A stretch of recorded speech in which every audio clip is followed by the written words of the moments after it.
근데 꼭 승무원이 되면 항공과를 가야 될까요? 반드시 항공과를 갈 필요는 없어요, 분명히.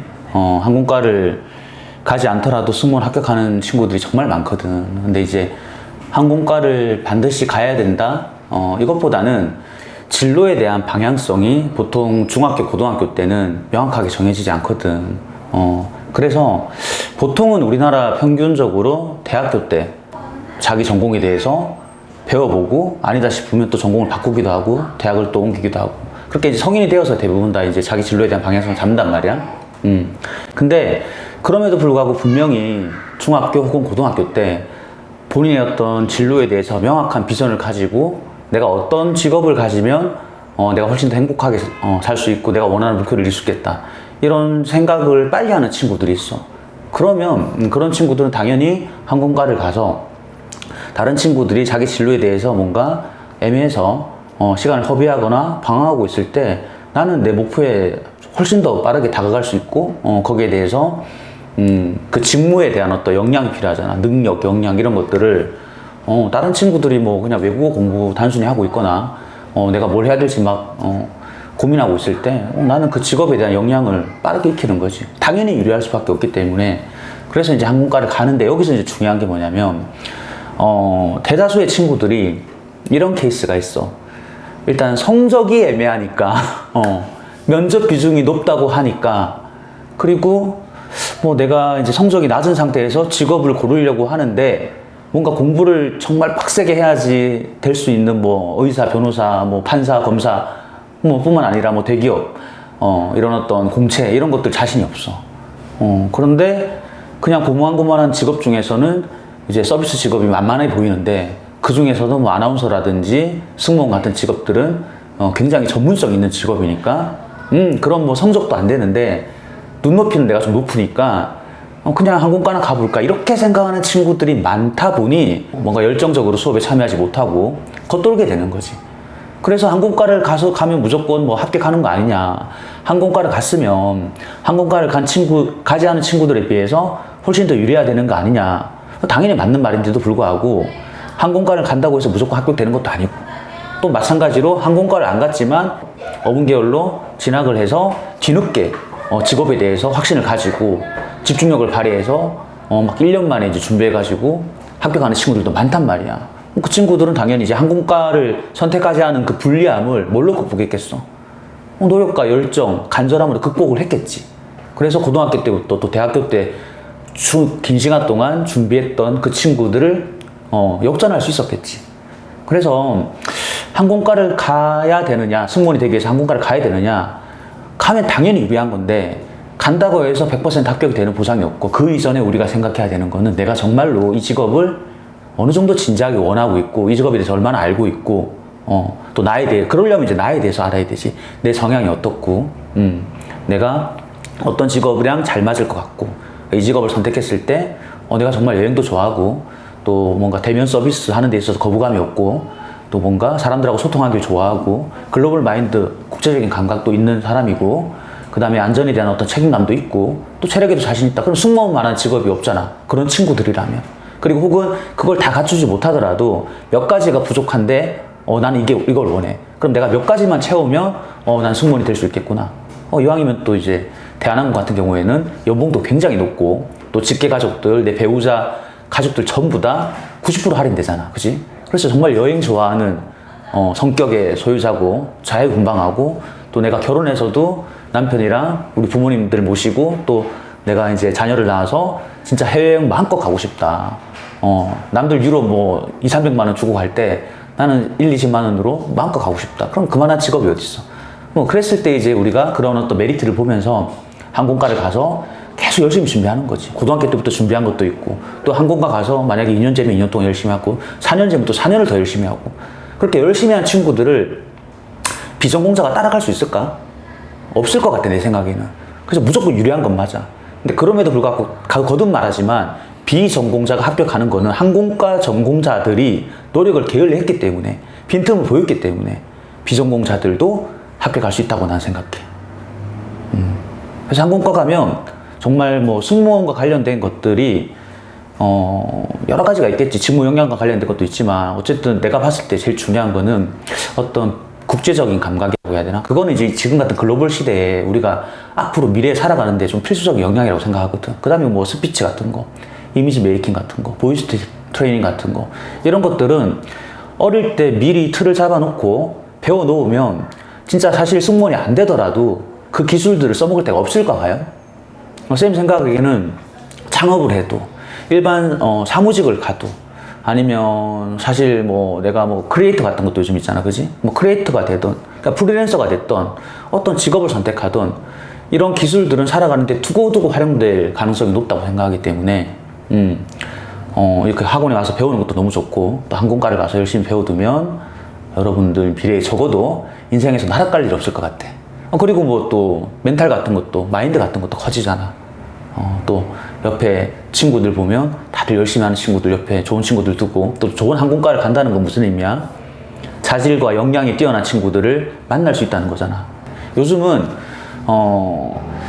항공사들이 그 면접을 보는 데 있어서 굉장히 좀 비효율적이라고 생각해. 왜냐면 요즘 같은 어떤 MZ세대, 특히나 이제 너네 같은 Z세대, 그치? MZ로 분류하기도 좀 애매하지.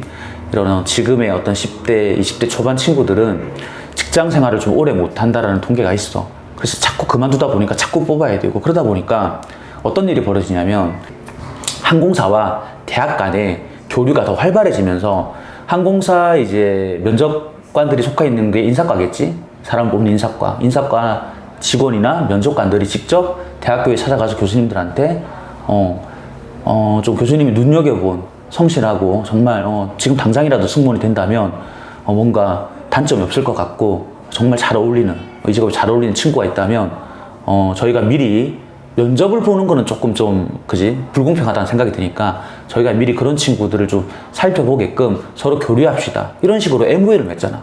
그러면 내가 공채를 보기 전에 인사과 직원이나 면접관들에게 뭔가 어필할 수 있는 기회도 생기는 거잖아. 그래서 정말 승무원 되는데 엄청 유리하지 않을까? 이런 것들이. 그래서 우리가 대학을 고를 때도 항공사와 MOU가 돼 있는 대학들을 가게 되면 너무 좋겠지. 그래서 요즘 사실 천편일률적으로 전부 다 뭐 인하공전 한서대 옛날부터 전통적으로 그지 유명했으니까 다들 뭐 거기 가려고 하지만 그 인공 한서뿐만 아니라 정말 뭐 연성도 있고 부천대도 있고 한양여대도 있고 많은 대학들이 특히 부산 경남권에도 불경에도 많은 대학들이 항공사와 자꾸 제휴를 맺고 항공사와 긴밀한 파트너십을 가지고 있는 대학들이 있단 말이야. 그럼 그런 대학들을 눈여겨보고 그런 대학들을 우선적으로 지원해서 합격이 된다면 정말 좋은 기회가 열리는 거지. 약간 조금 인지도가 낮은 항공과를 가는 것보다 일반과를 가는 게 오히려 낫다고 말하는 경우도 있잖아요. 인지도가 낮은 항공과를 갈 바에 차라리 일반 이름이 있는 대학에 그치. 그거에 대해서 그거는 쌤이 아까 얘기했던 거에 조금 이제 응용 버전이라고 생각하면 돼. 그러니까 우리가 이왕이면 항공과를 선택했다라고 한다면 항공과에서 배울 수 있는 것들이 내가 이제 승무원이 되는 데 있어서 직결되는 것들이기 때문에 당연히 일반과보다는 좀 이름 없는 항공과라도 가는 게 승무원들인데 무조건 유리할 수밖에 없다 생각해. 왜냐면 승무원이란 직업의 직무 역량은 한두 가지가 아니잖아. 서비스 마인드 하나만 해도 그냥 일반 서비스 마인드가 아니란 말이야. 그러니까 서비스가 아니라 서비스 마인드라는 거는 굉장히 다양한 요소를 포함하고 있단 말이야. 그래서 대학에서 또 여러 가지 인턴십이라든지 여러 가지 자격증이라든지 서비스와 관련된 직간접적인 또 경험을 제공하기 때문에 서비스 마인드 키울 수 있고 당연히 이제 글로벌 마인드, 어학과 관련된 것도 항공과 가면 당연히 또 배울 수 있고 거기에 시뮬레이션 하면서 내가 진짜 승무원으로서 어떤 식으로 승객들에게 서비스를 베풀고 대응해야 되는지 하나에서 열까지 다 배울 수 있기 때문에 항공과 가는 게 무조건 난 유리하다 생각하는데 다만 여기서 중요한 거 자 이름 없는 항공과라고 했을 때 우리가 어떤 부정적인 인식이 뭐가 있냐면 경쟁률이 낮은 누구나 갈 수 있는 항공과를 갔다라는 것 자체가 경우에 따라서는 아까도 얘기했다시피 승무원이 꼭 되고 싶어서가 아니라 내가 성적이 좀 뭔가 부족하니까 그리고 내가 뭔가 공부를 하기 싫으니까 그냥 저기 경쟁률 낮은 항공과에 가서 뭐 어떻게 뭐 승무원을 해볼까라는 어떤 그런 안일한 마음으로 항공과를 선택한 친구들이 많아 보이기도 한 거지. 그런 선입견이 있을 수도 있다는 거지. 그래서 우리가 이왕이면 항공과를 가되 이름 없는 항공과보다는 이름 있는 항공과를 가기 위해서 노력을 하는 거고, 그지? 어떤 이름 없는 항공과를 갔다, 이름 없는 대학에 항공과를 갔다는 게 뭔가 이제 오해를 살 수 있는 부분이 없다고는 말할 수 없어. 그렇게 오해를 사느니 내가 좀 더 이제 뭔가 성적을 올릴 수 있다면 꼭 항공과가 아니더라도 조금 더 인지도 높은 대학에 가서 내가 적어도 고등학교 시절에 학창 시절에 진로는 내가 제대로 잡지는 못했지만 주어진 역할이 뭐야? 학생들이 주어진 역할 공부잖아. 공부 열심히 했다. 내신 성적 열심히 관리했다. 수능 열심히 봤다. 해서 그렇게 해서 일반과를 가서 또 뭐 독학을 하든지 스터디를 하든지 아니면 학원 도움을 받든지 해서 이제 승무원과 관련된 어떤 직무 역량을 배워서 그렇게 해서 면접 봤을 때 또 유리할 수도 있는 부분은 맞지. 그렇게 생각하면 맞는데 이게 또 생각에 따라 관점에 따라 다른 게 쌤이 이렇게 얘기하시면 반은 맞고 반은 틀린 얘기라고 느껴질 거야. 그치? 그러면 이름 없는 항공과에 가서 열심히 한 친구도 분명히 있을 거 아니야. 그 대학의 인지도가 낮다는 이유로 항공사와의 파트너십이 없다? 또 그렇게 말할 수 없다는 거지. 그리고 인지도가 낮다는 이유로 모두가 다 열심히 하지 않는다? 그것도 아니라는 거지. 그래서 일단 항공과에서 내가 배울 수 있는 것들은 무조건 내가 승무원이 되고자 한다면 내가 되고자 하는 그 직업과 관련된 기술들을 충분히 배울 수 있는 곳이기 때문에 일단 항공과를 가는 게 무조건 난 맞다고 봐. 이름이 있든 없든 인지도가 높든 낮든. 다만 인지도가 낮은 항공과에 가서 그만한 어떤 불성실한 친구들끼리 모여가지고 도란도란 대학에서 제공하는 커리큘럼이나 뭐 교수님들이 가르치는 내용들을 제대로 학습하지 않고 허송세월을 보내게 되면 이제 그런 어떤 선입견을 면접관들한테 더 강화시켜 주는 거지. 그런 친구들이 자꾸 나오면 면접관들이 역시 항공과 출신이지만 정말 인지도 낮은 항공과 출신 친구들이니까 별로 이렇게 노력을 안 한 티가 나는구나. 이렇게 이제 선입견을 자꾸 강화시켜 주다 보면 선의의 피해자가 생길 수도 있고. 근데 쌤 같으면 반대로 만약에 내가 어쩔 수 없이 좋은 대학을 못 갔어. 뭐 좋은 대학이라는 기준이 어쨌든 경쟁률이라고 본다면 조금 인지도가 낮은 대학을 갔어. 근데 나는 내가 승무원 꿈이 확고하다면 그럼에도 불구하고 인지도가 낮은 대학에 들어가서 내가 그 대학에서 최고의 인재가 되기 위해서 노력해서 교수님한테 도보여서 어쨌든 항공과 대학 교수님들이 인맥이 있을 거 아니야. 그래서 교수님 나 여기서 최고의 인재가 되고 최고로 노력할 테니까 빨리 항공사랑 이렇게 MOU도 좀 더 공격적으로 좀 맺어서 저기 다른 대학들처럼 저 인사과 그 직원들이나 면접관들이 우리 대학에 와서 특강도 좀 해주게 하고 그런 분들에게 저를 어필할 수 있는 기회를 주십시오. 저 정말 인지도가 낮은 대학임에도 불구하고 전 정말 간절한 마음으로 최선을 다해서 배우겠습니다. 이런 마인드라면 그 친구가 꼭 인공 한설 안 가더라도 그냥 일반 대학, 그러니까 조금 인지도가 낮은 대학에서도 더 많은 기회를 창출할 수 있지 않을까? 오히려. 그리고 또 그런 것도 있는 것 같아. 인공 한설을 가면 100% 합격이냐? 절대 아니거든. 오히려 또 자만하는 애들이 많아. 이제 내가 인공 합격했으니까. 인공 합격하기까지 얼마나 내가 많이 노력을 했던가. 그 보상 심리가 있단 말이야. 그럼 대학 가서 일단 1년은 놀자. 막 그런단 말이야. 그러면 인지도 낮은 대학에서 이를 갈고 막 승무원 되기 위해서 노력했던 친구들이 있다면 따라잡히는 거야. 뭐 인공 가면 무조건 승무원 합격 보장되는 시대가 아니잖아, 지금은. 그래서 이게 반은 맞고 반은 틀린 말이라고 하는 게 그런 거야. 분명히 불리한 점도 있지만 또 그 시간을 어떻게 보느냐에 따라서 충분히 또 그 전세를 역전시킬 수도 있다. 그러니까 절대적인 건 없어, 세상에. 이런 식으로 말하면 사실 좀 모호하긴 한데 너네들이 또 원하는 답이 될지 모르겠지만 하지만 분명한 건 어쨌든 되게 1차원적으로 생각하면 안 돼. 하나만 생각하면 안 되고 플랜 A, 플랜 B, 플랜 C가 있어야 되고 그 사람은 어떤 환경이든 간에 좀 더 내가 진취적이고 긍정적이고 해내고자 하는 의지만 있다면 어떤 환경에서라도 해내는 친구들은 해내. 근데 아무리 좋은 조건과 환경이 주어지더라도 안 되는 친구는 또 안 돼. 그 차이는 뭘까? 그러니까 그 노력도 노력이지만 환경을 탓하지 않고 묵묵히 자신의 길을 걸어가는 친구들. 나 자신을 믿고 나의 미래를 그리면서 퓨처 셀프란 말 있잖아, 그지? 경쟁에서 내가 지지 않겠다, 도태지지 않겠다, 이겨내겠다. 그런 어떤 마인드. 그런 것만 있다면 대학의 인지도 따위는 중요하지 않다. 쌤 개인적으로 그렇게 생각합니다. 메이저를 가지 않을 바에는 그냥 주변에 있는 대학을 가는 게 나을까요? 저희 집 주변에 있는 집에서 가까운. 그러니까 그것도 너무 단순한 생각인 것 같아, 쌤 생각에는. 그냥 어차피 메이저 안 될 바에는 굳이 고생해서 서울에서 기숙사 생활하면서 진짜 힘든 시간을 보내느니 그냥 집 주변에서 좀 편하게 다니겠다 이런 생각이 좀 깔려 있을 수도 있고 뭐 아닐 수도 있겠지만 어쨌든 뭐 정말 내가 인공한사 같은 타이틀을 달 게 아니라면 어중간한 대학에서 멀리 떨어진 대학에 가서 고생하지 않겠다라는 생각이 있다면 그건 좀 착각이라고 말해주고 싶어. 물론 부울경, 부산에 살잖아, 그지? 부울경에 집 근처에도 좋은 대학이 분명히 있을 수 있지만 만약에 수도권에 인공한서가 아니더라도 부울경 대학보다 좀 더 아까도 얘기했다시피 항공사와 좀 더 교류가 많고 MOU가 더 많이 되어 있고 학생들의 경쟁력도 좀 더 높고, 그지? 그러니까 경쟁률을 보면 알잖아. 그 경쟁률을 뚫고 살아남았다는 거는 그만큼 경쟁력이 있는 학생들이 내 친구, 내 동기가 될 확률이 높잖아. 그런 대학이 있고, 그리고 지금 인공한서만이 어떤 메이저는 아니거든. 지금 뭐 아까도 얘기했지만 부천이나 연성이나 한때는 연성과 인하공전이 서로 이렇게 경쟁률이 비슷해진 시기도 있었지. 그게 작년인가 아마 그랬을 거야. 그렇다면 분명히 어떤 메리트가 있겠지. 한양예대도 마찬가지고.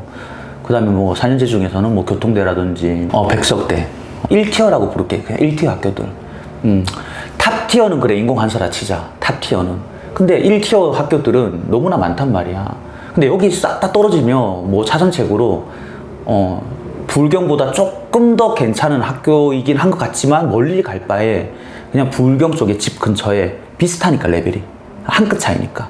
그래도 가까운 데 가서 내가 뭐 홀로 어쨌든 기숙사 생활을 한다거나 자취 생활을 한다는 것 자체가 또 외로움도 견뎌야 되고 또 많이 힘든 부분 분명히 있으니까, 그럴 바에는 부울경에 좋은 대학을 가는 것도 난 괜찮다고 생각하는데, 근데 인공한서 떨어졌으니까 집 근처 가겠다, 이건 아니라고 생각해.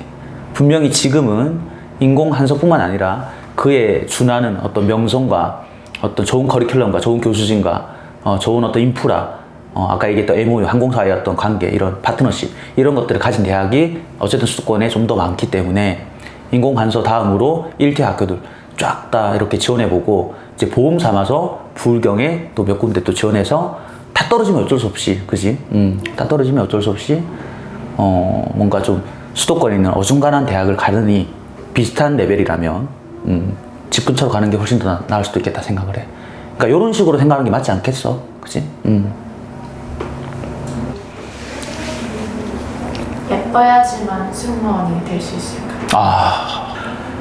우선 예쁘다는 기준이 사람마다 다 다르다는 거 먼저 전제로 하고 들어가겠습니다.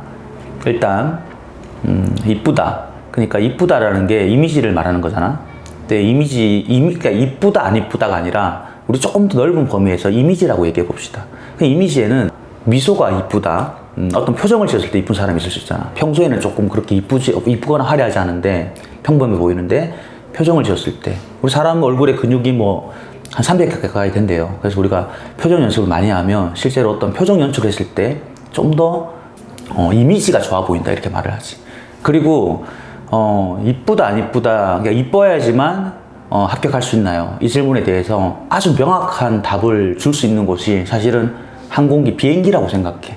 쌤이 해외여행을 좀 자주 가는 편인데, 쌤이 비행기를 탔을 때 전반적으로 이쁘긴 해. 쌤이 봤을 때 정말 못생겨 보이진 않아. 근데 만약에 저 승무원들이 헤어도 막 대충 하고 메이크업도 대충 하고 뭔가 본인들의 어떤 아까 얘기했던 이미지와 관련된 그런 관리적인 부분들을 게을리했고, 그냥 단순히 외모만 딱 봤을 때 다들 정말 화려하고 예쁜 미모인가 라고 봤을 때 그건 아닌 것 같아.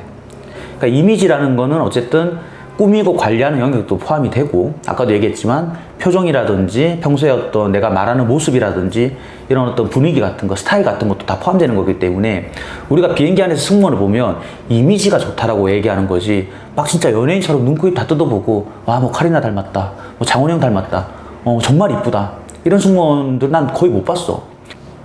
외모가 보통 기준보다 조금 더 괜찮은 정도라면 나머지 영역은 꾸미고 관리하는 영역이 아닐까, 그렇게 생각하기 때문에 일단 우리가 이뻐야 된다, 안 이뻐야 된다, 이 기준보다는 이미지를 좋게 바꿔야 된다, 이미지 관리를 잘해야 된다, 그렇게 해야 되는 것 같고, 그리고 만약에 내가 정말 승무원이 되고 싶은데 누가 봐도 못생겼다는 소리를 들을 정도로 뭔가 눈, 코, 입 밸런스가 안 맞거나 눈, 코, 입 하나씩 떼놓고 봤을 때 좀 못난 구석이 있다 그러면, 지금 그게 문제되는 게 있나? 지금 같은 시대에 우리 의원님께서 계시잖아. 지금 쌤도 지금 치아 교정하고 있는데 늦은 나이에 치아 교정하는 거 보여? 네. 요즘 기술이 얼마나 좋아. 요즘은 진짜 사실 약간의 돈과 시간과 노력만 있다면 얼마든지 이뻐질 수 있는 시기이기 때문에 지금 같은 시대는 정말 내가 마음만 먹으면 외모 때문에 승무원이 안 된다? 이건 말이 안 되는 시대라고 생각을 해. 얼마나 기술이 좋아. 성형 기술이, 그지? 그렇다고 뭐 성형 수술을 받으라는 얘기 절대 아니야. 그러니까 완벽하게 외모 뭐 연예인처럼 만들면 합격된다, 이것도 아니단 말이야. 근데 내가 좀 치명적으로 좀 못난 부분이 있다라고 한다면 그런 것들은 의학 기술의 도움을 받아서 어느 정도 밸런스만 맞게 그냥 사실 평범해 보이기만 해도 잘 가꾸면 충분히 이미지가 좋아 보이게 연출할 수 있기 때문에 이쁘다 안 이쁘다로 승무원이 된다 안 된다는 절대 판가름할 수 없다. 그리고 우리가 이미지를 말할 때 또 시청각 이미지잖아. 얼굴이 아무리 이쁘면 뭐해. 말을 하면 확 깨는 친구들 있잖아. 그래서 그 시청각 이미지 속에 절반은 보이스 영역이란 말이야. 보이스 메이킹. 그럼 목소리만 해도 얼마나 다듬을 게 많아. 발음이라든지 억양이라든지 발성, 말의 속도, 또 그 다음에 뭐 사투리 교정 얼마나 많아. 그래서 이 시청각 이미지에 있어서 이걸 완성하는 데 있어서 이쁘다 안 이쁘다는 정말 작은 비중이라 생각해. 그게 없지는 않아. 난 또 못생기면 좀 힘들다고 생각을 하는 편이야. 누군가 봤을 때 좀 못생겨 보인다, 못생겼다, 또 비만이다. 그러면 사실 이제 누가 봐도 이미지가 안 좋아 보이는 그런 부분들은 항공사 입장에서는 좀 치명적일 수 있지. 왜냐면 항공사는 프리미엄 서비스를 제공하는 거고 이미지를 정말 중요하게 생각하는 그런 회사인데, 그런 기업인데, 애초에 태생부터가. 근데 내가 체형 관리도 안 하고 뭔가 아무런 노력도 없고 그렇게 그냥 만약에 내가 떨어졌는데 승무원은 그냥 외모 보고 없나 보다, 보니까 다 나보다 이뻐 보이네, 그러면서 막 저기 뭐 외모 탓이나 하고 그런 친구들 보면 정말 그건 중요한 핵심을 놓치고 있는 거지. 그렇지 않을까? 그건 정말 잘못된 마인드인 거지. 그래서 이미지는 충분히 우리가 가꾸고 배우고 관리하고 업그레이드하고 디벨롭하고 그렇게 성장해 나갈 수 있는 영역이고, 치명적인 어떤 외모의 단점은 충분히 의학기술에 도움받아서 개선할 수 있는 시대이기 때문에 외모, 특히 외모 때문에 내가 승무원이 된다 안 된다, 이거는 말이 안 된다고 생각합니다. 근데 쌤이 예전에 이런 친구가 있었어. 호르몬 주사 같은 거를 맞지 않으면 뭔가 이제 지병이 관리가 안 되는 거야. 근데 그런 주사를 장기간 맞다 보니까 다이어트가 자체가 안 돼. 그래서 근데 그 친구가 또 승무원이 되고 싶어 했어. 그래서 그 친구는 남들보다 다이어트를 거의 뭐 3배, 4배 정말 열심히 하고 유산소 운동도 남들이 30분 정도 뛸 수 있을 때, 러닝할 수 있을 때 이 친구는 5분만 뛰어도 막 토할 것 같고 숨이 차서 숨이 안 쉬어질 것 같고, 그렇게 힘든 여건 속에서도 고군분투해서 결국에는 다이어트를 성공해냈어. 한 2년 정도 만에 20kg를 감량하더라고. 그 주사를 맞아가면서. 그래서 나는 정말 키가 아니면, 키는 뭐 의학적으로 어떻게 하기에 불가능하니까 키만 아니면 사실 난 다 된다고 생각해. 별별 친구들 다 봤단 말이야. 그 중에서 정말 한계를 뚫고 끝끝내 이뤄내는 친구들을 너무 많이 봤기 때문에 사실 지금은 쌤 봤을 때 누구나 다들 될 수 있는데 오히려 더 멘탈이 많이 약해졌어. 우리가 조금 풍요의 시대가 살고 있는 건 난 맞다고 생각해. 물론 우리 젊은 청년들이 취업하기 좀 안 좋은 조건이다 이런 뉴스도 있고 그게 또 일부 사실일 수 있지만, 그럼에도 불구하고 세상은 점점 편리해지고 쉬워지는 방향으로 가고 있다고 난 생각하거든. 나를 꼰대란 말해도 어쩔 수 없어요. 쌤이 적어도 내가 20대 때 겪었던 그런 그 치열함보다는 지금이 훨씬 덜하단 말이야. 지금 힘든 일은 대부분 다 안 하려고 해요. 그래서 어떻게 보면 멘탈적인 부분만 내가 잘 다듬고, 마인드, 내 어떤 가치관, 내 그릇을 키우게 한 마인드, 좀 자기 성찰하는 그런 마인드 있잖아. 자기 자신을 또 믿어주고 자기 자신을 사랑해주고 아껴주는 그런 마인드, 그런 사람들이 당연히 또 뭔가를 했을 때 진지하게 열심히 노력하겠지. 하여튼 그런 어떤 마인드, 멘탈 이런 것들이 훨씬 더 난 중요한 시대라고 생각하기 때문에 그것만 잘 갖춰져 있다면 세상 어디에서 어떤 직업을 도전하더라도 충분히 해낼 수 있다고 생각합니다.